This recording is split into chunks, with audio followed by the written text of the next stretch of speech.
Patutlah kohor gemuk bila kita timbang kohor gemuk ni bakpo. Dalam masa 6 bulan ni naik 7 kilo. Dulu turun dah.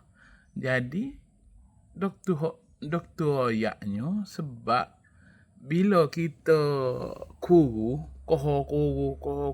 tu, hak tu tak guna gula. Dia jadi bakal lemuk. Hak tu bermasalahnya. Tapi kalau kita ni kohor gemuk sebabnya tenaga kita guna gula.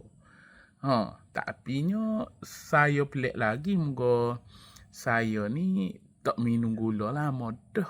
Tapi tak tahulah dalam gula hak dalam nasi ko dalam hak lain. Tapi air tu memang tak minum gula dah.